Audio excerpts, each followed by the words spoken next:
My name is Pell Ostron, and I keep the course record for what is left of the Havorn people. I am recording this for whichever of you are old enough now to hear it without flinching, and young enough still to need to. We are 10 ships. We were once 40. This is not a story about how we lost the other 30. This is a story about the 2 we lost last, and why the conclave decided afterward that the kindest thing to do was move a line on a chart and never speak of it again. I will speak of it anyway. That is the course recorder's duty. The chart forgets on purpose. I am not permitted to. We had been running for 6 years by the time we reached the Thren Verge. Running is the wrong word. We drifted, mostly, conserving what little reaction mass remained after our home system folded in on itself, the way overworked stars sometimes do when nobody is left to mind them.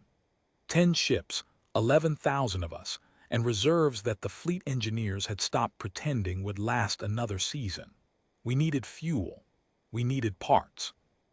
We needed, badly, the kind of long-abandoned infrastructure that drifts at the edges of old surveyed space, the husks left behind by polities that expanded somewhere else and forgot to come back for their scaffolding. I have kept this record long enough to remember what we were before the running started, a settled people, with seasons and ledgers and disputes about water rights that felt, at the time, like the gravest matters any of us would ever face. 6 years of drift teaches you what gravity actually means. By the time we reached the verge, 3 of our original 40 ships had been cannibalized for parts to keep the rest moving, their crews redistributed, their names entered into this record and nowhere else. Children born in the 2nd and 3rd years of the run had never known a ship that wasn't failing in some small, manageable way. We had grown almost comfortable with a kind of slow, ordinary catastrophe. It made the next one harder to recognize when it came, because it did not announce itself as a catastrophe at all. It announced itself as good luck.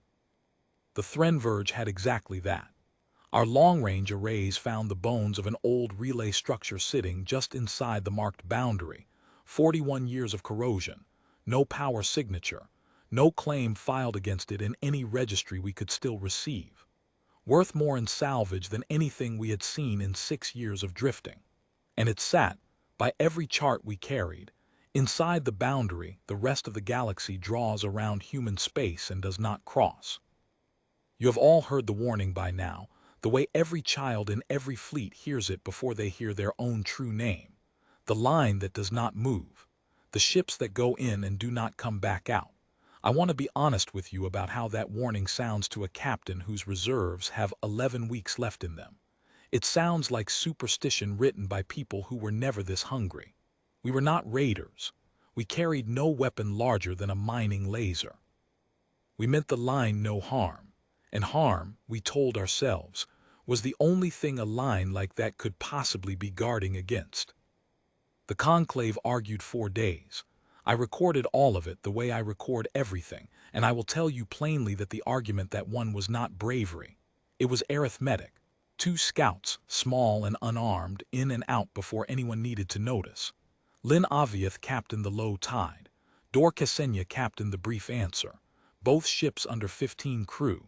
Both crews volunteers, which I record because it matters to me that no one was ordered into this. They crossed at the 11th hour of the 5th day.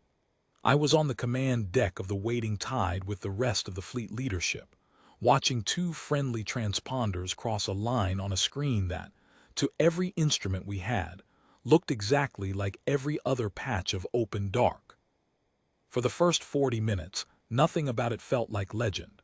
Lynn's voice came through clean, almost bored, narrating the relay structure's hull condition the way she narrated everything, dry and precise.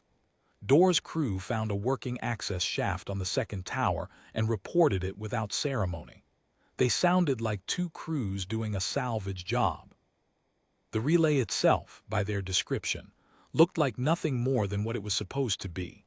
A 41-year-old husk of girders and dead conduit, dark except where their own running lights caught the frost on the hull plating, silent except for the small mechanical sounds of 2 crews going about ordinary work.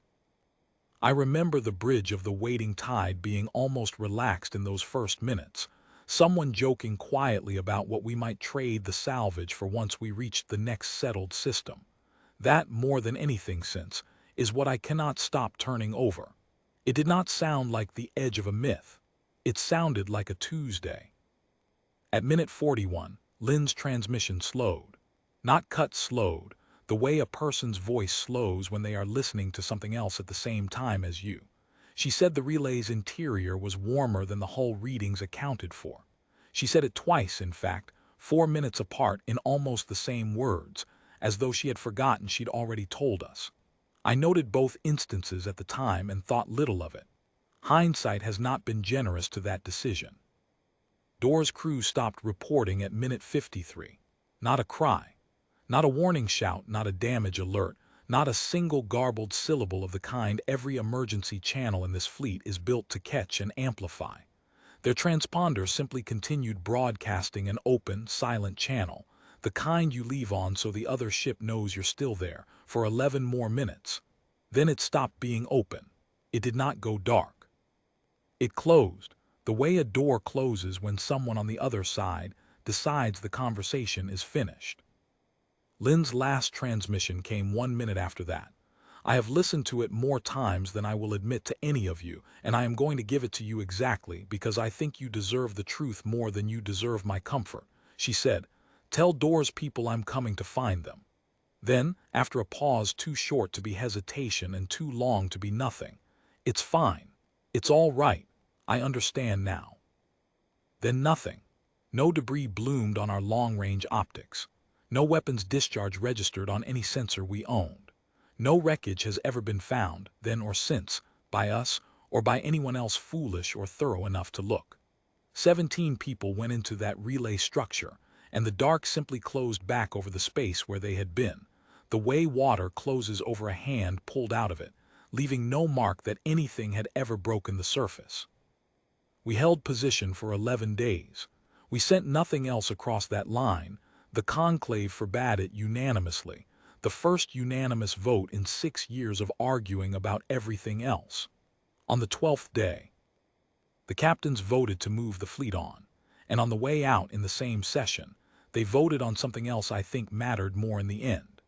They voted to redraw the Threnverge boundary outward by 4 light towers, formally absorbing the relay structure and the dead space around it into the forbidden zone itself, so that no chart any of our descendants ever consulted would show that structure as salvageable, reachable, or worth a second look. It was, on its surface, an administrative correction. Boundaries get adjusted constantly across every survey in the galaxy. Nobody outside this fleet would ever know 17 names were folded into that adjustment instead of being written anywhere a person could read them.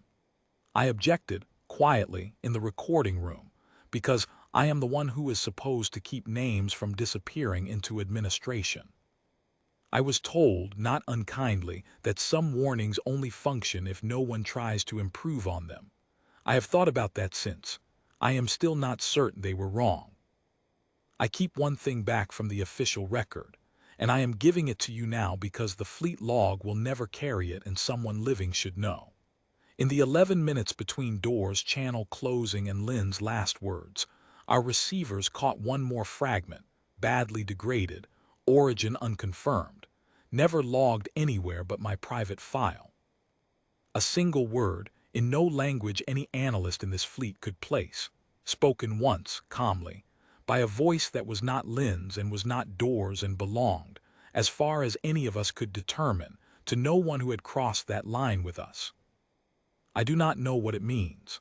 I have stopped trying to translate it and started simply keeping it, the way you keep a stone from a place you will never go back to.